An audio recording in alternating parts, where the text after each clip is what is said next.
अब बात पाकिस्तान की, जहां पंजाब में मानसून की भारी बारिश और बाढ़ ने भयंकर तबाही मचाई। भारी बारिश के चलते बीते 24 घंटे में 63 लोगों की मौत हो चुकी है, जबकि तकरीबन 300 लोग घायल हैं। पाकिस्तान में जून के अंत में से अब तक मरने वालों की संख्या लगभग 160 के आसपास हो चुकी है, जिसकी वजह से हालात और ज़्यादा भयावह वहां पर बने हुए हैं।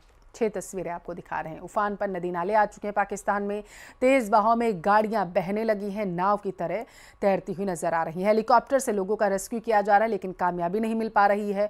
पानी में कई गाड़ियां डूब चुकी हैं। शहर अब टापू बनते हुए पाकिस्तान में नजर आ रहे हैं, और इतना ही नहीं, जो सड़कें हैं वो पूरी तरीके से समंदर में तब्दील हो गई।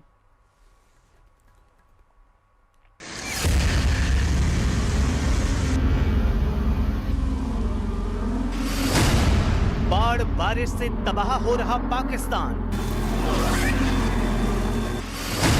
पाकिस्तान में जिंदगी पर भारी पड़ रहा सैलाब। एक दिन में बारिश से 63 लोगों की मौत। पाकिस्तान में इस साल भी मॉनसून कहर बनकर टूटा है। लगातार हो रही मूसलाधार बारिश ने पाकिस्तान के पंजाब प्रांत के कई इलाकों में तबाही मचा दी है। बीते 24 घंटों में 63 लोगों की मौत हो चुकी है और करीब 300 लोग घायल हुए हैं। देश भर में मरने वालों की संख्या बढ़कर अब 159 हो गई है। पानी का रौद्र रूप ऐसा है कि घरों की छतें गिर गई हैं, डैम टूट गए हैं और सड़कें दरिया बन गई। सरकार ने कई इलाकों में आपातकाल लागू कर दिया है, जबकि 15,000 से ज्यादा रेस्क्यू वर्कर्स और 800 नावें हाई अलर्ट पर हैं। पाकिस्तानी पंजाब के कई इलाकों में इमरजेंसी लागू। इस्लामाबाद में भारी बारिश की चेतावनी। पाकिस्तान के कई शहर ऐसे नजर आ रहे हैं जैसे समुद्र में डूब गए हों। सड़कों पर गाड़ियां खिलौनों की तरह बहती दिख रही हैं। लोग घर की छतों पर कैद हैं और दुकानों से लेकर मकानों तक में पानी भर चुका है। पानी के तेज बहाव ने घर, दुकान, गाड़ी कुछ भी नहीं छोड़ा। बारिश से सबसे ज्यादा तबाही लाहौर, फैसलाबाद, ओकारा, साहिवाल और पाकपत्तन जैसे शहरों में देखने को मिली। लाहौर में इस वक्त की बड़ी खबर आपके टेलीविजन स्क्रीन पर है। सीबीआई जयपुर की बड़ी कार्रवाई देखने को मिली है। बताया जा रहा है कि दलाल सहित इंस्पेक्टर को ट्रैप किया गया है। जानकारी है कि दलाल को 3 लाख की राशि के साथ ट्रैप किया गया है। तो देखिए, दलाल सहित उज्जैन के नारकोटिक्स विभाग नीमच के इंस्पेक्टर को ट्रैप किया गया।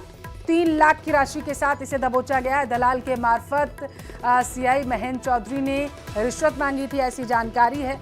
सीआई की तरफ से रिश्वत मांगी गई थी। दलाल के जरिए मार्च 2025 में नारकोटिक्स विभाग ने लावारिस गाड़ी से लगभग 400 किलो डोडा चूरा पकड़ा था। अफीम किसान को झूठे केस में फंसाने के नाम पर ये 1 करोड़ की जो रिश्वत है वो मांगी गई थी।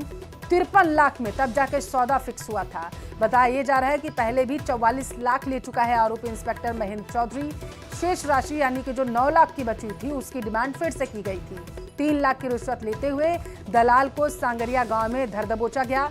दलाल से पूछताछ के बाद उज्जैन से इंस्पेक्टर सीबीआई के हत्थे चढ़ चुका है।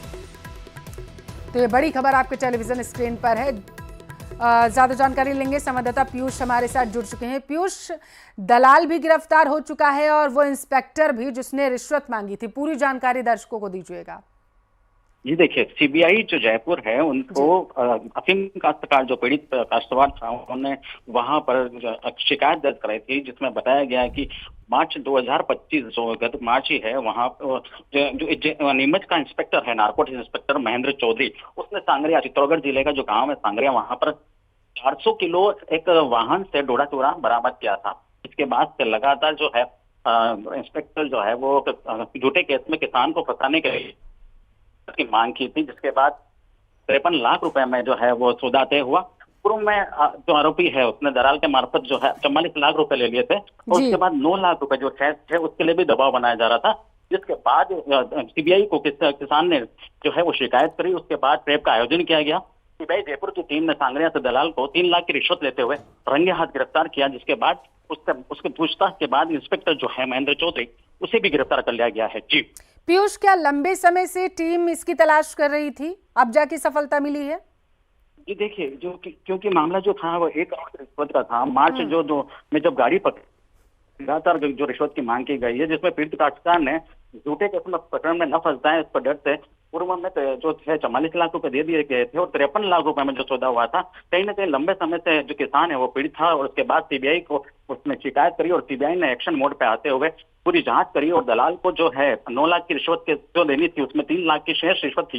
हालांकि 9 लाख की रिश्वत के लिए भी जो है वो इंस्पेक्टर दबाव बना रहा था, क्योंकि लंबे समय से 9 लाख की रिश्वत की जो शेष राशि थी उसके लिए दबाव बनाया जा रहा था। उसके बाद उसने सीबीआई को शिकायत करी और जो सांगरा गांव है वहां पर पुनः दलाल द्वारा इस जो किसान है उससे 3 लाख रुपए की रिश्वत के लेते समय सीबीआई की टीम ने उसे दलाल को धर दबोचा और दलाल से पूछताछ में सामने आया कि इंस्पेक्टर ने इस तरह की मांग की थी, जिसके बाद ये पूरा जो है प्रकरण का खुलासा क्या किया गया लगता है पीयूष, आगे भी पूछताछ में और ज्यादा खुलासे हो सकते हैं? पता चल सकता है कि इससे पहले भी इंस्पेक्टर ने क्या ऐसे कृत्य और भी किए होंगे?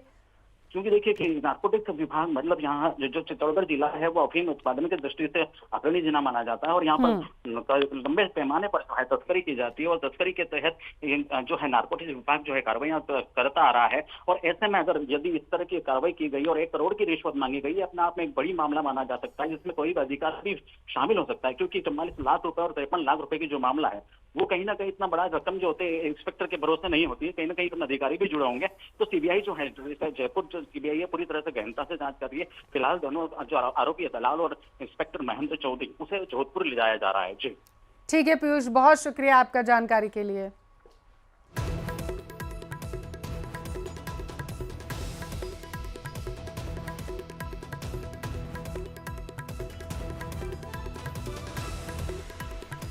तो देखिए, चित्तौड़गढ़ से ये बड़ी खबर आपके टेलीविजन स्क्रीन पर है। दलाल के जरिए सीआई रिश्वत लेता था, ये बड़ा आरोप लगाया गया है। हालांकि अब दलाल भी गिरफ्त में और सीआई भी।